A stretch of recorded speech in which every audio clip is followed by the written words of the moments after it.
Hello everyone, welcome back to my channel. Namaste from Lakshmi. എൻ്റെ channel റെഗുലറായിട്ട് കാണുന്നവർക്ക് a very big thanks. നമ്മൾ 600 subscribers ആയിരിക്കുകയാണ്. So I thought why not an special episode.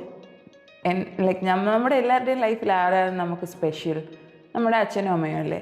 So എനിക്ക് എൻ്റെ അച്ഛനെ കൊണ്ടുവരാൻ പറ്റിയില്ല. I really tried but unfortunately he is not really interested in doing all this, but അച്ഛൻ സംസാരിച്ചിരുന്നെങ്കിൽ it would have been really fun. So ഒരു നാൾ അച്ഛൻ സമ്മതിക്കും എന്നുള്ള ആൻറ്റിസിപ്പേഷനിൽ നമുക്കിപ്പോൾ സെക്കൻഡ് ഫൺ പാർട്ടിയെ വിളിക്കാം. ബട്ട് ഇന്നൊരു ഫൺ കോൺവെർസേഷൻ ആയിരിക്കില്ല, but it will be A conversation with a lot of genuine emotions in it. Reality എന്തായിരുന്നു, how did we tackle few situations, അതിൽ ഏറ്റവും കൂടുതൽ it was the most difficult for my amma. So today's guest for my episode will be my mother.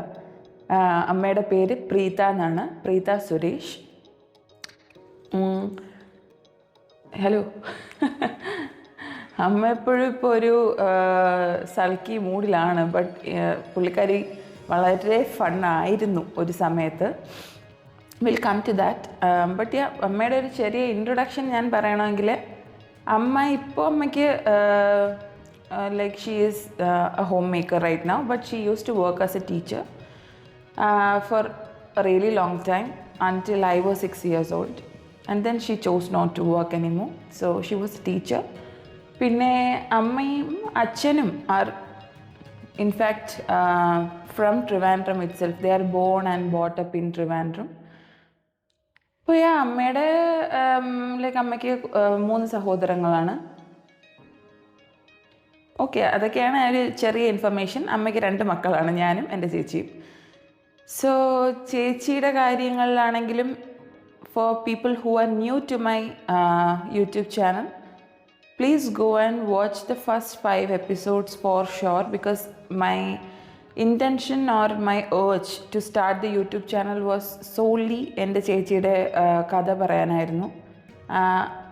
ആ കഥയുടെ ഒരു continuation ആയിട്ട് വേണമെങ്കിൽ കൂട്ടാം ഈ ഒരു interview, but will also talk about a lot more other things. So first episode I at least try to cover the maximum of experiences, and I think it will be very useful for a lot of mothers, a lot of children who are going through things in life. So I'm eager to listen from her on a lot of things, because ende chechi was a fighter. She fought cancer, lymphoma. So starting from the day of diagnosis, 3 years of big fight. ആ ഒരു traumatic ജേർണിയിൽ end to end ഒരു shadow, ഒരു സോളായിട്ട് നിന്നത് എൻ്റെ അമ്മയാണ്. വേറെ ആരൊക്കെ ഹെൽപ്പ് ചെയ്തു എന്ന് പറഞ്ഞാലും 24/7 കൂടെ ഉണ്ടായിരുന്ന ഒരു വ്യക്തിയാണ് എൻ്റെ അമ്മ. സോ അച്ഛനുണ്ടായിരുന്നു, but we all had our things to do as well.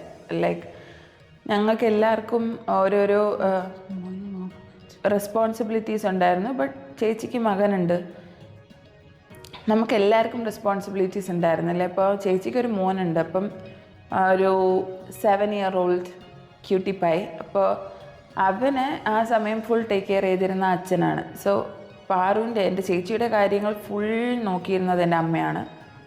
ഞാനാണെങ്കിൽ ട്രാവലിംഗ് ആയിരുന്നു. I use to go for work. I was not in Bangalore. അപ്പം ബാംഗ്ലൂരിൽ പോയിട്ട് I use to come back and forth every month.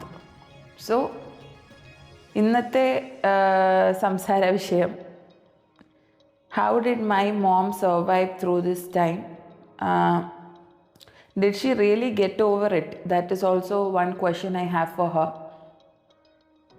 We are all grieving, but at least we are trying to get back to a normal life, like how we all do.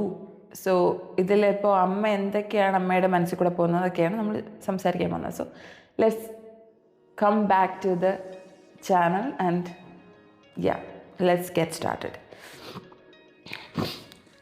Hello അമ്മ. Hi. ആ, ഞാനും അമ്മയും കുറച്ച് നാളായിട്ട് ഞാൻ എപ്പോഴാണ് YouTube channel start ചെയ്തൊരു 2 മാസം ആവാൻ പോണ്. ഇപ്പോൾ 2 മാസമായിട്ട് ഞാനിങ്ങനെ അമ്മയെ വിളിച്ചുകൊണ്ടിരിക്കുകയാണ്. പക്ഷേ ആ ഒരു സമയത്ത് അമ്മ വന്നിരുന്നെങ്കിലും അമ്മ ഒന്നും സംസാരിക്കില്ലായിരുന്നു. പക്ഷെ ഇപ്പോൾ എനിക്ക് തോന്നുന്നു അമ്മ കുറച്ചും കൂടെ ഒരു ബെറ്റർ സ്പേസിലാണെന്ന്. അതുകൊണ്ട് നമുക്കിന്ന് എല്ലാ കാര്യങ്ങളും ഡീറ്റെയിൽഡായിട്ട് സംസാരിക്കാം. ഓക്കെ, ഞാൻ ആദ്യം തന്നെ തുടങ്ങുന്നത് നമുക്ക് ഈ അസുഖാവസ്ഥയിലുണ്ടായിരുന്ന പ്രശ്നങ്ങളെയൊക്കെ ഞാനങ്ങ് സ്കിപ്പ് ചെയ്യാം. നമ്മൾ അതിനെക്കുറിച്ചിപ്പോൾ കൂടുതൽ സംസാരിച്ചിട്ട് കാര്യമില്ല. എല്ലാവർക്കും ദുഃഖം തന്നെയാണല്ലോ, എല്ലാവരും കഷ്ടപ്പെട്ട ഒരു ടൈം കൂടെ കടന്നുപോയി. പക്ഷേ എനിക്കറിയേണ്ടിയിരുന്നത്, ഇപ്പോൾ അമ്മ സംസാരിക്കുകയാണെങ്കിൽ അമ്മയ്ക്ക് പാറുവിൻ്റെ ഓർമ്മകൾ എന്തൊക്കെയാണ്? പാറുവിൻ്റെ ഓർമ്മ നല്ലതും ഒരുപാട് നല്ല ഓർമ്മകളുമുണ്ട്, ഒരുപാട് സങ്കടപ്പെടുത്തുന്ന ഓർമ്മകളുമുണ്ട്. അവൾ അനുഭവിച്ച വിഷമങ്ങളും അവൾ ഇങ്ങനെ അവളുടെ ജീവിതത്തിലെ ഓരോ ഘട്ടങ്ങളും ആലോചിക്കുമ്പം ഒരുപാട് സങ്കടമുള്ള കാര്യങ്ങൾ ഒരുപാടുണ്ടായിട്ടുണ്ട്. അതിലേറെ അവളുടെ പഠന മികവും അവളുടെ കഴിവും കൊണ്ട് അവൾ നന്നായി അവളൊരു ലെവലിലെത്തിയത് അത് ഭയങ്കര സന്തോഷമുള്ളൊരു കാര്യമാണ്. അവൾ പഠിക്കാൻ മിടുക്കിയായിരുന്നു. പഠിത്തമായിരുന്നു അവളുടെ ലോകം. ഒരുപാട് ടീച്ചർമാരുടെ ബ്ലെസ്സിങ്സും എല്ലാം കിട്ടി പഠിച്ച് വന്നൊരു കുട്ടിയാണ് അവൾ. നല്ലപോലെ ഞങ്ങളെ കൊണ്ട്, അച്ഛനും ഒരു പോലീസ് ഉദ്യോഗസ്ഥനായിരുന്നു, അച്ഛനും ഞാനും ഞങ്ങളെ കൊണ്ട് കഴിയുന്ന മാക്സിമം അവൾക്ക് പഠിക്കാൻ വേണ്ടി എല്ലാ സപ്പോർട്ടും ഞങ്ങൾ ചെയ്തു കൊടുക്കുമായിരുന്നു. അവൾക്ക് ഒരു കുറവും വരുത്താതെ ഞങ്ങൾ അവളെ പഠിക്കാൻ ഹെൽപ്പ് ചെയ്യുമായിരുന്നു. അവൾ അതിൻ്റെ അത്രയും ശരിക്കും അതിൻ്റെ അത്രയും റിസൾട്ട് ഞങ്ങൾക്ക് തന്നുകൊണ്ടിരിക്കുകയായിരുന്നു. ഒരു 7ാം ക്ലാസ് മുതൽ അവൾ എല്ലാം ടോപ്പറാണ്. അവൾ എല്ലാത്തിനും ടോപ്പറായിരുന്നു. സ്കൂളിൽ ആര്യ സെൻട്രൽ സ്കൂളിലാണ് പഠിച്ചത്. ടീച്ചേഴ്സിനൊക്കെ നല്ല ഫേവറേറ്റ് സ്റ്റുഡൻ്റായിരുന്നു. അങ്ങനെ പഠിച്ച് അവൾ ടെൻത്ത് കഴിഞ്ഞ് +2 കഴിഞ്ഞിട്ട് അവൾ BTechനാണ്. MBBS ആയിരുന്നു അവളെ എയിമെങ്കിലും ആദ്യത്തെ ചാൻസിന് അവൾക്ക് കിട്ടിയില്ല. അതുകൊണ്ട് അവൾ എൻജിനീയറിങ്ങിന് TKM എഞ്ചിനീയറിംഗ് കോളേജിലാണ് ചേർന്നത്, ഇലക്ട്രിക്കൽ ആൻഡ് ഇലക്ട്രോണിക്സ് എഞ്ചിനീയറിംഗ്. അവിടെ അവൾ ഏറ്റവും മിടുക്കിയായിട്ട് പഠിച്ചു. അവിടെ നിന്ന് US students program, exchange program എന്ന് പറഞ്ഞൊരു പ്രോഗ്രാം ഉണ്ടായിരുന്നു. അതിൽ ആ കോളേജിൽ നമ്മുടെ കേരളത്തിൽ നിന്ന് ആകെ 2 കുട്ടികളാണ് സെലക്ട് ചെയ്തത്. അതിലൊന്ന് എൻ്റെ പാർവതിയും പിന്നെ ഒരു നിയാസുമായിരുന്നു. രണ്ടുപേരും അമേരിക്കയിലൊക്കെ പോയി, നാസയിലും എല്ലായിടത്തും അവൾ പോയി. അവിടെ നിന്ന് വന്നിട്ട് BTechന് സെക്കൻഡ് റാങ്കോടെ പാസ്സായി. പിന്നെ MTechന് ട്രിവാൻഡ്രം എഞ്ചിനീയറിംഗ് കോളേജ് CETയിൽ പഠിച്ചു. അവിടെയും കൺട്രോൾ സിസ്റ്റം ആയിരുന്നു. അതിലും അവൾക്ക് സെക്കൻഡ് റാങ്ക് ആയിരുന്നു. പിന്നെ അവൾക്ക് അപ്പോഴത്തേക്കും അവൾക്ക് ജോലിക്ക് ഇഷ്ടംപോലെ ജോലികൾ സോഫ്റ്റ്വെയർ ഫീൽഡിലൊക്കെ വന്നതാണ്. പക്ഷേ അവൾക്ക് ജോലി വേണ്ട. അവൾ PhD കൂടെ കഴിഞ്ഞ് ജോലി ചെയ്യാമെന്നുള്ള ഇതിൽ PhDക്ക് ജോയിൻ ചെയ്തു. Indian institute of space science and technology, IIST, ISROയുടെ ഒരു ഡീംഡ് യൂണിവേഴ്സിറ്റി. അവിടെ അവൾ ചേർന്നു. എയറോസ്പേസിൽ നല്ല ഒരു ഗൈഡിനെ കിട്ടി അവൾക്ക്. ഡോക്ടർ വെങ്കട്ടരമണൻ സാറായിരുന്നു അവളുടെ ഗൈഡ്. സാറിൻ്റെ ഗൈഡൻസിൽ അവൾ PhD കഴിഞ്ഞു. അതിനിടയ്ക്ക് അവൾക്ക് കല്യാണം, ഒരു കുഞ്ഞ് എല്ലാം ആയി. അതിൻ്റെ കുറച്ച് അനുഭവങ്ങളൊക്കെ അത് അത്ര ഭയങ്കര സന്തോഷകരമല്ലായിരുന്നു അവളുടെ ജീവിതം. പിന്നെ അവളത് ഒക്കെ ഓവർകം ചെയ്ത് വന്നു. അത് കഴിഞ്ഞിട്ട് അവൾക്ക് PhD കഴിഞ്ഞപ്പോൾ അവൾക്ക് PDF-ന് പോകണം. അപ്പോൾ IISc ബാംഗ്ലൂരിൽ അവൾക്ക് കിട്ടി. അവിടെ ഇതുപോലെ നല്ല ലോക പ്രശസ്തനായ ഒരു സാറായിരുന്നു അവൾക്ക്, രാധാകാന്ത് പതി സാർ. ഡോക്ടർ രാധാകാന്ത് പതി സാറായിരുന്നു അവളുടെ ഗൈഡ്. സാറിൻ്റെ ഗൈഡൻസിൽ അവൾ PDF-ഉം കഴിഞ്ഞു. PDF-ഉം കഴിഞ്ഞിട്ട് അവൾ ആദ്യം അമൃതയിലാണ് അവൾ ജോയിൻ ചെയ്തത്. കോയമ്പത്തൂർ എട്ടിമടയിൽ അമൃത എഞ്ചിനീയറിംഗ് കോളേജിൽ എയറോസ്പേസിൻ്റെ അസിസ്റ്റൻറ്റ് പ്രൊഫസറായിട്ട് ജോയിൻ ചെയ്തിട്ട് ഒരു 6 മാസം ജോലി ചെയ്തപ്പോൾ തന്നെ അവർക്കൊരു ഇറിറ്റേഷൻ പോലെ കാലൊക്കെ ചൊറിച്ചിലും ഒരു അസ്വസ്ഥതയൊക്കെ വന്നു. അപ്പോൾ അവിടുത്തെ കാലാവസ്ഥയും അവിടുത്തെ വെള്ളത്തിൻ്റെ കുഴപ്പവും, കോയമ്പത്തൂരാണ് താമസിച്ചിരുന്നത്, അതാണെന്ന് വിചാരിച്ച് അവൾ റിസൈൻ ചെയ്ത് ഞങ്ങൾ ട്രിവാൻഡ്രത്ത് വന്നു. ട്രിവാൻഡ്രത്തായിരുന്നു ഞങ്ങളുടെ വീട്, പൊങ്ങുമൂട്. അവിടെ വന്നിട്ട് അവൾ ടാറ്റ LXയിൽ അവളുടെ ബയോഡേറ്റ കൊടുത്തു. അപ്പോൾ അവരത് സെലക്ട് ചെയ്തു. അവിടെ സ്പെഷ്യലിസ്റ്റായിട്ട് അവളെ സെലക്ട് ചെയ്തു. അവളിപ്പം പൊങ്ങുമൂട്ടിൽ അച്ഛനും ഞാനും എൻ്റെ ഹെൽപ്പോടെ അവൾ മോനെന്ന് UKG പഠിക്കുമായിരുന്നു. ഗ്രീൻ വാലി സ്കൂളിൽ UKG പഠിക്കുമായിരുന്നു, പൊങ്ങുമൂട് ഗ്രീൻ വാലി സ്കൂളിൽ. അപ്പം അതിൻ്റെ തൊട്ടടുത്ത് തന്നെ ഒരു വീട്ടിലാണ് താമസിച്ചത്. അവൾ താമസിച്ച് അവൾ ജോലിക്ക് പോയി ടാറ്റ LXയിൽ ജോലിക്ക് പോയിക്കൊണ്ടിരിക്കുമായിരുന്നു. അപ്പോഴാണ് അവൾക്ക് ഈ കഴുത്തിലായിട്ട് ചെറിയ തടിപ്പ് വന്നു. അത് സ്കിന്നിൻ്റെ പ്രോബ്ലം ആണെന്ന് വിചാരിച്ച് കുറേ നാൾ സ്കിന്നിൻ്റെ മരുന്നൊക്കെ ടെസ്റ്റ് ചെയ്ത് 1 വർഷം. പിന്നെ അത് മാറുന്നില്ല. അങ്ങനെ ഞങ്ങൾ ഡോക്ടർ മാത്യു തോമസ് കിംസിൽ ഹെമറ്റോളജിസ്റ്റ് സാറിനെ ഒന്നുകൊണ്ട് കാണിച്ച് സാറ് എല്ലാ ടെസ്റ്റും ചെയ്ത് നോക്കി, എല്ലാം നെഗറ്റീവാണ്, ഒന്നും പോസിറ്റീവില്ല.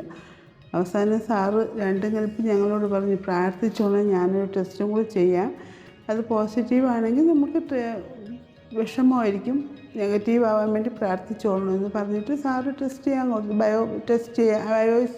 ബയോപ്സി ചെയ്യാൻ കൊടുത്തു. ബയോപ്സി റിസൾട്ട് വന്നപ്പോൾ അവൾക്ക് ഹോർക്കിൻസ് ലിംഫോമ എന്ന് പറഞ്ഞ ക്യാൻസറിൻ്റെ ഒരു വേരിയൻ്റ് ആയിരുന്നു.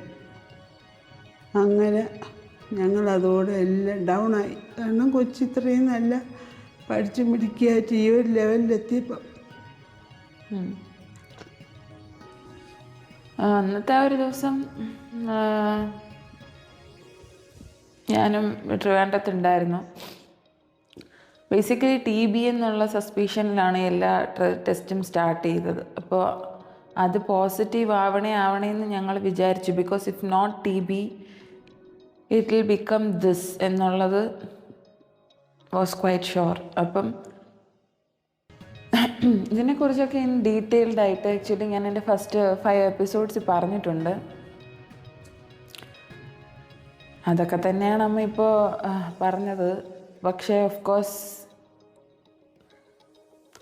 ഒരമ്മ മകൾ അവരുടെ ഒരു ഡിഫറെൻ്റ് ആയിരിക്കുമല്ലോ. ഇത് ലോസ് ഹെവി ലോസ് ആണല്ലോ ഞങ്ങൾക്കുണ്ടായിരിക്കുന്നത്. അപ്പോൾ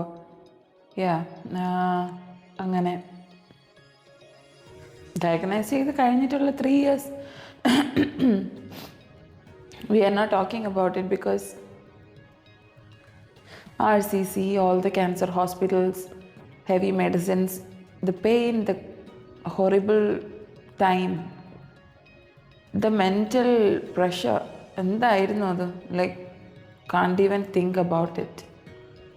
She's in a better place now, that I know, because ആ 3 വർഷം എൻ്റെ ചേച്ചി ബ്യൂട്ടിഫുൾ ഒരു ഭയങ്കര ഒരു she was very beautiful, tall, beautiful, ഒരു ഭയങ്കര ഒരു പ്രിൻസസ്, എല്ലാം തികഞ്ഞ ഒരു ലൈഫ് എന്ന് പറയില്ലേ, അതായിരുന്നു പാർവതി. ഇപ്പം ബ്യൂട്ടി വിത്ത് ബ്രെയിൻസ്, പഠിത്തത്തിലാണെങ്കിലും ഡാൻസിലാണെങ്കിലും ആർട്ടിലാണെങ്കിലും കമ്മ്യൂണിക്കേഷനിലാണെങ്കിലും ഷീ വാസ് അമേസിങ്. കാണാനാണെങ്കിലും ബ്യൂട്ടിഫുൾ ആയിട്ടുള്ളൊരു പേഴ്സണായിരുന്നു. സോ ആക്ച്വലി അമ്മയുടെ അടുത്ത് ഈ ക്വസ്റ്റ്യൻ ചോദിച്ചപ്പോൾ എനിക്ക് നമ്മുടെ ഈ ഒരു ചേച്ചിയുടെ അക്കാഡമിക്സ് വിട്. ബിക്കോസ് ഒരമ്മയായിട്ടും അച്ഛനായിട്ടും നോക്കുമ്പോൾ ഒരു കുട്ടിയുടെ പഠിത്തം മാത്രമല്ലല്ലോ ഏറ്റവും ഇമ്പോർട്ടൻറ്റ്. അക്കാഡമിക്സ്, ഈ ഒരു ഡിസീസ് വന്ന് ഉണ്ടായ പ്രശ്നങ്ങൾ, അതിനെല്ലാം ഉപരി നിങ്ങൾക്ക് അവളെ ജനിച്ച സമയം തൊട്ടറിയാമല്ലോ. അപ്പോൾ എന്താ, എനിക്ക് കുറേ മെമ്മറീസ് ഉണ്ട് പാറുവിൻ്റെ കൂടെ ഹാർമോണിയം പഠിക്കാൻ പോകുന്നതും, ലൈക്ക് അവൾ എനിക്ക് മാത്സ് പഠിപ്പിച്ചു തരുന്നത്, അങ്ങനത്തെ കുറേ പോലീസ് ക്വാർട്ടേഴ്സിലായിരുന്നപ്പോൾ ഉള്ള ഓർമ്മകൾ. ഞാൻ മറ്റേ അരി ഉണ്ട എടുത്ത് അവളെ കണ്ണിലെറിഞ്ഞ് കണ്ണാടി പൊട്ടിക്കുന്നത്, അങ്ങനത്തെ എനിക്ക് കുറേ മെമ്മറി ഉണ്ട്. അപ്പം അമ്മയ്ക്ക് അത് കുറേ കാണുമല്ലോ. ഉറപ്പായിട്ടുണ്ട്. അമ്മയുടെ മനസ്സിൽ അവൾ എങ്ങനെയായിരുന്നു ഒരു സ്പെഷ്യൽ കിഡായിരുന്നു അവൾ. ഒരുപാട് ആൾക്കാരുമായിട്ട് അവൾ മിങ്കിൾ ചെയ്യില്ല. അവൾക്ക് ഇഷ്ടപ്പെടുന്ന കുറച്ച് ആളുകളുമായിട്ട് അവൾ അടുക്കുകയുള്ളൂ. അങ്ങനെ അവളെ ചെറുപ്പത്തിൽ ഞങ്ങൾ എഞ്ചിനീയറിംഗ് കോളേജിൻ്റെ അവിടെ ഒരു വീട്ടിൽ വാടകയ്ക്കാണ് താമസിച്ചിരുന്നത്.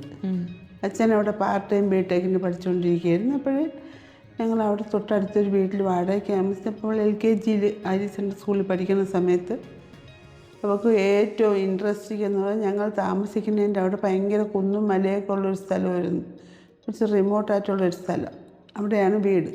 അപ്പോൾ അവിടെ അക്കരെ കാണുന്ന സ്ഥലത്ത് വലിയ മലയാണ്. അവിടെ അലാവുദ്ദീനുണ്ട്, അലിബാബയുണ്ടെന്നൊക്കെയാണ് അവൾ വിചാരിച്ചിരുന്നത്.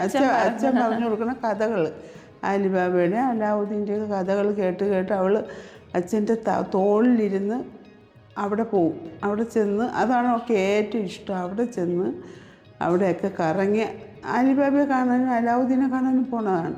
അതായിരുന്നു അവളെ വിനോദം ആ സമയത്ത്. ഈ സമയത്ത് ഞാൻ ജനിച്ചിട്ടില്ല. അമ്മ ഇല്ലായിരുന്നു ആ സമയത്ത് അവൾ മാത്രം. പിന്നെ അവിടെ നിന്ന് രാവിലെ 7 മണിക്ക് സ്കൂളിൽ, ഹയർ സെക്കൻഡറി സ്കൂളിൽ അവിടെ നിന്ന് കൊണ്ടുവരും. തിരിച്ച് വൈകിട്ട് അച്ഛൻ്റെ ക്ലാസ്സും കഴിഞ്ഞ് നൈറ്റ് ക്ലാസ്സും കഴിഞ്ഞ് 9:30 മണിക്കാണ് തിരിച്ച് അവിടെ.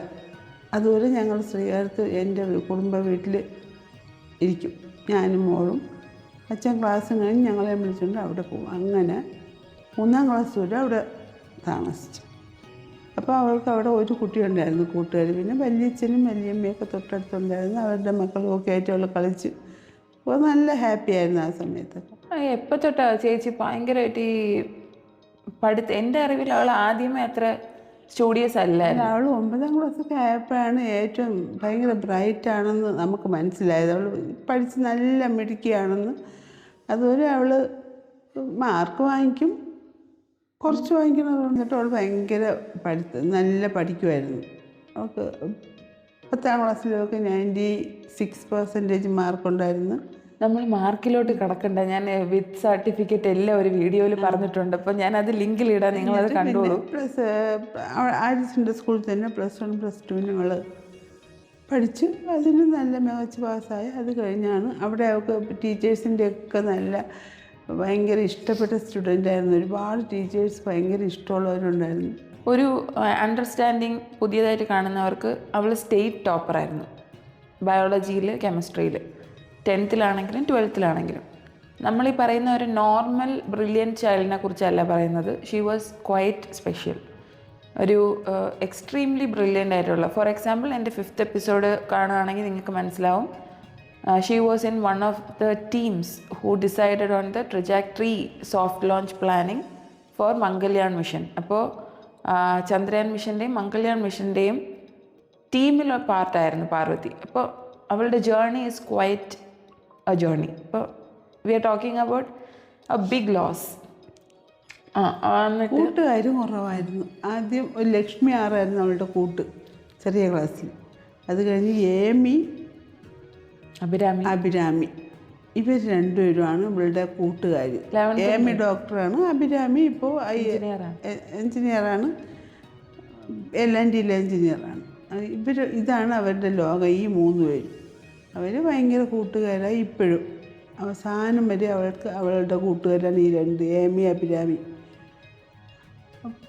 ഏമിയായിട്ട് ഭയങ്കര കോണ്ടാക്റ്റ് ചെയ്ത് എപ്പോഴും അസുഖം വന്നതിന് ശേഷം എന്നും വിളിച്ച് അവളുടെ ഓരോ അപ്ഡേഷനും അതിൻ്റെ എന്താണ് അവൾക്ക് കൊടുക്കാനുള്ള അഡ്വൈസൊക്കെ അവളെ പിന്നെ ഞങ്ങളുടെ കൂടെ എല്ലാത്തിനും ഉണ്ടായിരുന്നു അവൾ. അവളങ്ങ് ബേബി മെമ്മോറിയലിൽ ഇന്റർവെൻഷണൽ ന്യൂറോളജിസ്റ്റാണ് അവൾ. എന്നിട്ട് അവൾക്ക് വേണ്ടി അവൾ ഫ്ലൈറ്റ് ടിക്കറ്റ് തിങ്ങി വരുമായിരുന്നു കാര്യങ്ങൾ സംസാരിക്കാനായിട്ട്. അത്രയ്ക്ക് അവളുമായിട്ട് ഭയങ്കര കോപ്പറേറ്റീവായിരുന്നു ഏമി. അഭിരാമിയും അവളുടെ അവസ്ഥയിലൊക്കെ വന്ന് കാണാൻ വന്നിട്ടുണ്ട്. അങ്ങനെ പിന്നെ ലിനി ചേച്ചിയെ ഒരിക്കലും മറക്കാൻ പറ്റില്ല. ബിടെക്കിന് പഠിച്ചപ്പോൾ അവൾക്ക് കുറേ കൂട്ടുകാരുണ്ട്. TKM എഞ്ചിനീയറിംഗ് കോളേജ് ലിനിയാണ് അതിൽ ഏറ്റവും. നീതു, കൊരുത്ത്, ലിനി അവരൊക്കെ ബോയ്സും ഉണ്ടായിരുന്നു, കുറേ ബോയ്സും ഉണ്ടായിരുന്നു. എല്ലാവരും വീട്ടിൽ വരും. അവർ ഭയങ്കര അടുപ്പക്കാരാണ്. ലിനിയാണെങ്കിൽ സിംഗപ്പൂരാണ് അവൾ ജോലി ചെയ്യുന്നത്. പക്ഷേ അവൾ എല്ലാ വരവിനും പാർവതിയെ കാണാൻ ഓടിപ്പാഞ്ഞ് വീട്ടിൽ വരും. അത് ഈ അസുഖം ഉണ്ടായിട്ട് മാത്രമൊന്നും അല്ല കേട്ടോ, മുമ്പേ അത് അതിന് തന്നെ. മുന്നേ മുമ്പേയും വരും. അവർ ഭയങ്കര അടുപ്പമാണ്, വെരി ജെനുവിൻ. ജെന്യൂനാണ് ലിനി. അങ്ങനെ അവളുടെ വിരലിലെണ്ണാവുന്ന ഏറ്റവും അടുത്ത ഫ്രണ്ട്സാണ് ഇവരൊക്കെ. അവസാനം വരെ അവളുടെ എല്ലാ കാര്യങ്ങൾക്കും ഇവരുണ്ടായിരുന്നു. അതെ, പിന്നെ എൻ്റെ മക്കളെ പോലെ അവരും എനിക്ക് അത്ര നല്ല അടുപ്പമാണ്. എൻ്റെ എല്ലാ കാര്യങ്ങളും ചേച്ചിയോ അതെ അല്ലേ? കോയമ്പത്തൂർ ബിജി ഉണ്ടായിരുന്നു. ചേച്ചി ഒരുപാട് ഒരുപാട് ഉണ്ട്. പക്ഷെ അവൾക്ക് ഏറ്റവും എവിടെ പഠിപ്പിക്കാൻ എന്തിനു പോയാലും അവിടെ ഒരു സുഹൃത്ത് വലയവും പിന്നെ കുറെ കുട്ടികളാണെങ്കിൽ അവളുടെ അത് പറയാം ഇൻറ്റിമേറ്റ് ആയിരുന്നു. അടുത്ത രാത്രി 12 മണിക്കും 1 മണിക്കും ഒക്കെയാണ് സംശയം തീർക്കാൻ അവളെ വിളിക്കണം. ചാടി വെച്ച് ഫോണെടുത്ത് വയ്യാതെ കിടന്നാൽ പോലും അവൾ എഴുതിച്ചിരുന്നു ക്ലാസ് എടുക്കില്ല. മാർ ബസേലിയോസിൽ പഠിപ്പിച്ചിരുന്നു ഈ PhDക്ക് മുന്നേ. അമൃതയിൽ ഫുൾ ടൈം പഠിപ്പിച്ചിരുന്നു. പിന്നെ CETയിൽ ഗസ്റ്റായിട്ട് കുറച്ച് നാൾ പഠിപ്പിച്ചു. അപ്പോൾ ഇവിടെ എല്ലാം the way she teachers is something else. Like അത് പഠിക്കാനും ഒരു തലയിലെഴുത്ത് വേണം. പാറുവിൻ്റെ സ്റ്റുഡൻ്റായിട്ട് അത് ഞാൻ പഠിച്ചിട്ടുണ്ട്. ബട്ട് എനിക്കപ്പം നമ്മളൊരു അനിയത്തിയല്ലേ, അപ്പം നമുക്ക് അത്ര വിലയില്ലായിരിക്കുമല്ലോ. പക്ഷേ now I realise how lucky I am. എനിക്ക് കുറച്ച് ബോധം വന്നപ്പോഴത്തേക്കൊക്കെ മനസ്സിലായി. പിന്നെ വസു, അവൻ്റെ ഫൗണ്ടേഷൻ പാറുവാണ് ഇട്ടേക്കുന്നത്. സോ വസുവിന് ഇപ്പോഴും അവനൊരു സെറ്റ് മാർക്കുണ്ട്. അവൻ ചില ടീച്ചേഴ്സിനെ അവൻ ജഡ്ജ് ചെയ്യും. അമ്മ പഠിപ്പിക്കുന്ന പോലെ ആവുന്നില്ല, ഈ ടീച്ചർ അങ്ങനെ നന്നായിട്ട് പറഞ്ഞു തരുന്നില്ല എന്ന് അവൻ പറയും. He has gone on her like in every way, in most of the vase.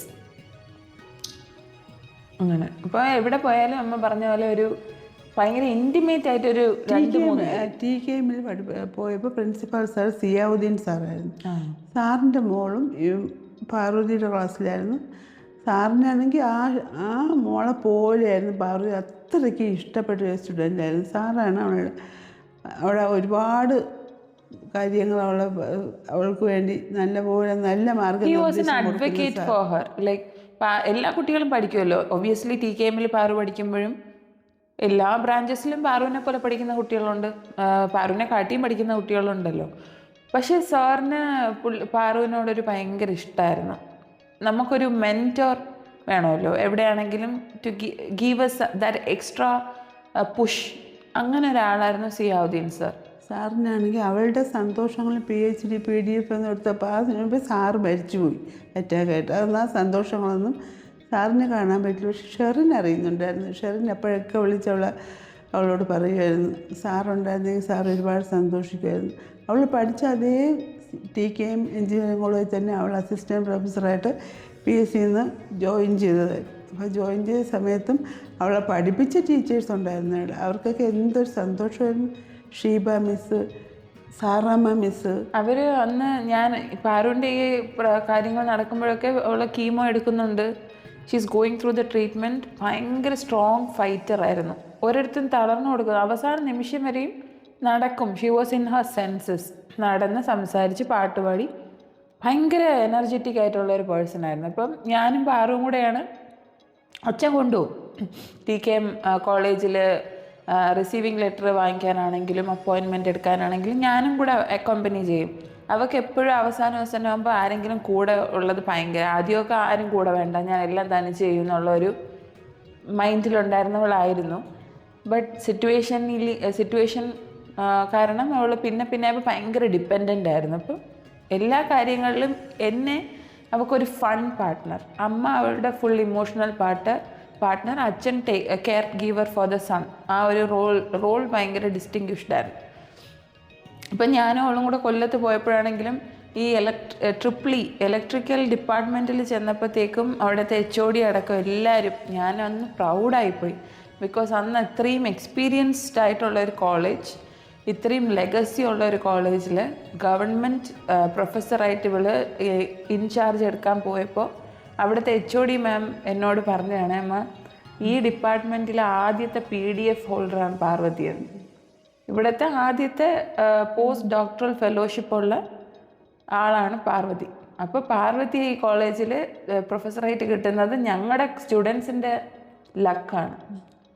പിന്നെ ഇതിൻ്റെ പിറകിലുള്ള ഈ പൊളിറ്റിക്സ് ഉണ്ടെന്ന് വെച്ചാൽ ഇത്രയും സൂപ്പർ അച്ചീവർ ആയിട്ടുള്ള ഒരാൾ, ഈ ഒരാൾക്ക് 36-ാം വയസ്സിലാണ് 35-36 വയസ്സാവുമ്പോഴാണ് കുട്ടികൾക്ക് ഇങ്ങനെ പഠിപ്പിച്ചു കൊടുക്കാനുള്ളൊരു അവസരം കിട്ടുന്നതെന്ന് പറയുന്ന ആ ഒരു സിറ്റുവേഷൻ ഉണ്ടല്ലോ, അതിൽ ഈ ഗവൺമെൻറ്റിനെയും പൊളിറ്റിക്സിനെയൊക്കെ ആക്ച്വലി ഒരു പാരലലി ക്രിട്ടിസൈസ് ചെയ്യാൻ ഒരുപാട് ലക്ഷങ്ങൾ കൊടുത്ത് അവിടെ ജോയിൻ ചെയ്യിക്കാൻ വേണ്ടി ഒരുപാട് പൊളിറ്റീഷ്യൻസൊക്കെ നമുക്ക് ഇങ്ങോട്ട് തന്നെ വന്ന് ഇത്ര ലക്ഷം കൊടുത്താൽ നമുക്ക് TKM ഒരു പോസ്റ്റ് കിട്ടും. ഒന്നും അവൾ സമ്മതിക്കില്ല. എനിക്ക് പൈസ കൊടുത്തുള്ള ജോലി വേണ്ട, ഞാൻ പഠിച്ചതിൻ്റെ ജോലി എനിക്ക് എപ്പോഴെങ്കിലും കിട്ടെങ്കിൽ മതി, അല്ലെങ്കിൽ കിട്ടുന്ന ജോലിക്ക് പോവാം. ആ ഒരു ഇതിലാണ് അവൾ PhDക്കും PDF-നും ഒക്കെ പോയി. അവസാനം അവൾക്ക് അവിടെ കിട്ടി. TKM കിട്ടി, ഒരു പൈസ കൊടുക്കാതെ. അവൾക്ക് പക്ഷേ ഒരു ദിവസം അവിടെ പോയി പഠിപ്പിക്കാൻ പറ്റിയില്ല. ആ അസുഖം അതിനിടയ്ക്ക് അവൾക്ക് ഓൺലൈനിൽ കുറച്ച് ക്ലാസ്സൊക്കെ എടുക്കുമായിരുന്നു. കുട്ടികളുമായിട്ട് ഇൻട്രാക്ട് ചെയ്ത് വീട്ടിൽ വയ്യാതെ കീമോ എടുത്തിട്ട് വന്നിരുന്ന് അവൾ ക്ലാസ് എടുക്കണം ഞാൻ കണ്ടിട്ടുണ്ട്. ഓൺലൈനിൽ കുട്ടികൾക്ക് പഠിപ്പിച്ചു കൊടുക്കുന്നത് ഇതൊക്കെ ഇഷ്ടമായിരുന്നു. അതുകൊണ്ട് അവളത് വളരെ ഹാപ്പി ആയിട്ട്. മിസ് ആണെങ്കിൽ അവൾക്ക് വേണ്ടി ഒരു കൂടെ എൻ്റെ അമ്മയെ പോലെ അവൾക്ക് ഹെൽപ്ഫുള്ളായിരുന്നു, പറയാതിരിക്കാക്കൂല. അതേപോലെ ഒരുപാട് CET-യിലുണ്ടായിരുന്ന ഗൈഡ് അരുൺ കിഷോർ സാറായിരുന്നു അവളുടെ ഗൈഡ്. CET-യിൽ വെച്ച് അവൾക്ക് പ്രോജക്റ്റ് ചെയ്യിച്ചത് സാറായിരുന്നു, എയറോസ്പേസിൻ്റെ കൺട്രോൾ സിസ്റ്റത്തിൽ. അതേപോലെ ബിന്ദു ടീച്ചർ അവളുടെ ജോലിയുടെ കാര്യത്തിൽ തന്നെ അപ്പോയിൻമെൻറ്റ് ഓർഡർ വന്നെന്ന് അറിയിച്ചതും എല്ലാം നമുക്ക് വിവരം തന്നെ ഇവളെ പഠിപ്പിച്ച ടീച്ചേഴ്സാണ്. എന്നിട്ട് എല്ലാവർക്കും അറിയാം അവളെ നല്ല ഇഷ്ടമാണ്. ബിന്ദു ടീച്ചറൊക്കെ റിട്ടയർഡായി, എന്നിട്ടും ആ ടീച്ചർ ഇവളുടെ കാര്യം നന്നായിട്ട് അന്വേഷിച്ചാണ് ഞങ്ങളെ അറിയിച്ചു. ഇങ്ങനെ ഒരു പോസ്റ്റ് കൊണ്ട് പാർവതിയാണ് അതിന് എലിജിബിൾ എന്ന് അറിയിച്ചതും എല്ലാം ടീച്ചറാണ്. അവളുടെ ടീച്ചേഴ്സിനൊക്കെ അവളെ ഇഷ്ടമായിരുന്നു. ഈ ലിസ്റ്റിൽ തന്നെ പല പ്രാവശ്യം ISROൻ്റെ ആണെങ്കിലും ഗവൺമെൻറ് ലിസ്റ്റിലാണെങ്കിലും പാറുവിൻ്റെ പേര് വരും. പക്ഷേ ഇപ്പം നടക്കുന്ന PSC അപ്പോയിൻമെൻറ്റ് ഇഷ്യൂ പോലെ വർഷക്കണക്കിനാണ് വെയിറ്റിംഗ്. ലൈക്ക് ഓരോ ആൾക്കാർ ഇരുന്നിരുന്ന് they could be even less qualified than others. ഞാൻ പാറു എന്ന് പറയുന്നില്ല, because Paru is the most qualified. അപ്പോൾ അത് മാത്രം കമ്പയർ ചെയ്യുന്നില്ല. ഈവൻ PhD ഹോൾഡേഴ്സ് പോലും അല്ലാത്ത ആൾക്കാർ എക്സ്പീരിയൻസിൻ്റെ ഞാനത് സ്കിപ്പ് ചെയ്യാം. എന്നിട്ട് ലിറ്ററലി ഈ പഠിപ്പിക്കുന്ന ടീച്ചേഴ്സ് തന്നെ നമ്മളോട് പറഞ്ഞിട്ടുണ്ട്, ഹൗ അൺഫോർച്ചുനേറ്റ്, പാർവതിയെ പോലെ ഒരാൾക്ക് ഇത്രയും വെയിറ്റ് ചെയ്യേണ്ടി വരുന്നല്ലോ. എത്ര ബാച്ചിലെ കുട്ടികൾക്ക് ആ ഒരു ലക്ക് ഉണ്ടായേനെ to get educated by her. ഒരു ക്ലാസ്സിൽ എല്ലാവർക്കും അത് ഇഷ്ടമാവത്തില്ലെങ്കിലും ആ ഒരു പാറുവിനെ പോലെ അക്കാഡമിക്സിൽ ഇൻട്രസ്റ്റ് ഉള്ള 1-2 കുട്ടികൾ കാണുമല്ലോ, അവർക്കും അതൊരു ഭയങ്കര ഒരു ബൂസ്റ്റായാണ്. However life is not fair always. So അവളുമായിട്ട് അടുത്തിട്ടുള്ള എല്ലാവരും PhDക്ക് വെങ്കട്ടരമണ സാറിൻ്റെ വൈഫ്, അവളൊന്ന് കല്യാണം കഴിഞ്ഞ് പ്രഗ്നൻ്റ് ആയിരുന്നപ്പോഴാണ് PhD ലാസ്റ്റ് സ്റ്റേജൊക്കെ ആയിരുന്നു. അപ്പോഴും സാറിൻ്റെ വൈഫ് മോളെ പോലെ ഭയങ്കര വരുമ്പോൾ actually there could have been a lot of things അല്ലേ, possibilities which could have been in our favour. Like ഞങ്ങളിപ്പോൾ ആലോചിക്കുമ്പോൾ ഒരുപാട് കാര്യങ്ങൾ, അറ്റ്ലീസ്റ്റ് ഒരു 2-3 ചെറിയ കാര്യങ്ങളെങ്കിലും ഒരു ഐഡിയൽ സിറ്റുവേഷനിൽ നമ്മുടെ ഫേവറിൽ നിന്നിരുന്നെങ്കിൽ, ഇങ്ങനെ ഒരു ഡെത്തൊക്കെ അല്ലേ അൾട്ടിമേറ്റ്. അത് സംഭവിച്ചു കഴിഞ്ഞാൽ പിന്നെ നമ്മൾ എന്ത് ചെയ്യാൻ പറ്റും? We just have to face through it and life should go on. But yeah, അവളുടെ പ്രീ ഡിസീസ് സ്റ്റേറ്റിനെ കുറിച്ച് പറയുമ്പം, കല്യാണം കഴിച്ചില്ലായിരുന്നെങ്കിൽ may be she would have been a person that India would have celebrated probably. But എല്ലാവർക്കും ഒരു fate ഉണ്ട്, ഒരു തലയിലെഴുത്തുണ്ട്. ഞാനിപ്പോൾ അതൊക്കെയാണ് വിശ്വസിക്കുന്നത്. ലൈക്ക് വിത്ത് മൈ എക്സ്പീരിയൻസ് ഞാൻ വിചാരിക്കുന്നത് ഒരു തലയിലെഴുത്തുണ്ട്, അത് ആർക്കും മാറ്റാൻ പറ്റില്ല. എൻ്റെ ഡെസ്റ്റിനി ഞാൻ ഡിസൈഡ് ചെയ്യുമെന്ന് പറയുന്നത്, I think some people are so lucky that അവർ വിചാരിക്കുന്ന പോലെ അവരുടെ ലൈഫ് നടക്കും.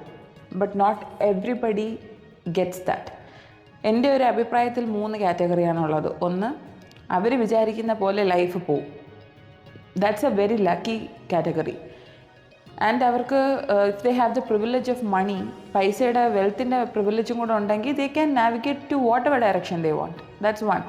Second one is some people have something planned, പക്ഷേ life will have a better plan for them. നമ്മൾ വിചാരിക്കുന്നതിനെക്കാട്ടിലും നല്ലൊരു പ്ലാൻ ഗോഡല്ല, whatever power is there,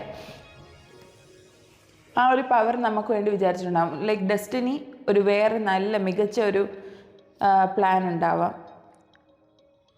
അതായിരിക്കും നമ്മൾ വിചാരിച്ചു വെച്ചിരിക്കുന്നതിനെക്കാട്ടിലും ബെറ്റർ. അതാണ് സെക്കൻഡ് കാറ്റഗറി. അതും ലക്കി കാറ്റഗറിയാണ്. തേർഡ് വൺ, നമ്മളൊരു പ്ലാൻ ഉണ്ടാക്കി വെച്ചേക്കും. ലൈഫ് അതിൻ്റെ എല്ലാം കോൺട്രഡിക്ടറി ആയിട്ടുള്ള ഒരു വേഴ്സ്റ്റ് തിങ് ആയിരിക്കും ഡെസ്റ്റിനിയിൽ വച്ചിരിക്കുന്നത്. അതാണ് ഐ തിങ്ക് എൻ്റെ ഒരു അഭിപ്രായത്തിൽ ഏറ്റവും അൺഫോർച്ചുനേറ്റ് കാറ്റഗറി. പക്ഷേ ഇതിനൊന്നും ഒരു എക്സ്പ്ലനേഷൻ ഇല്ല. Like at the end of it all നമ്മൾ ഈ ജേർണി ഓഫ് ലൈഫ് ജീവിച്ചുകൊണ്ടിരിക്കുന്നത് മാത്രമല്ലേ ഉള്ളൂ. അല്ലാണ്ട് മരിച്ചു കഴിഞ്ഞിട്ട് എന്തെടുത്തിട്ട് പോകാനാണ്? എന്ത് എക്സ്പീരിയൻസ്, ഗുഡ് ഓർ ബാഡ്, ആർക്കറിയാം? അവസാനത്തെ 2 seconds ഓഫ് റിയലൈസേഷനിൽ എന്ത് തോന്നുന്നു അതോടെ അങ്ങ് മരിക്കുകയാണ്. സോ ഈ ഒരു ജേർണിയിൽ ക്ലാസിഫിക്കേഷൻസ് ജീവിച്ചിരിക്കുന്നവർക്ക് മാത്രമേ ഉപയോഗപ്പെടുന്നുള്ളൂ, മരിച്ചവർക്കില്ലല്ലോ.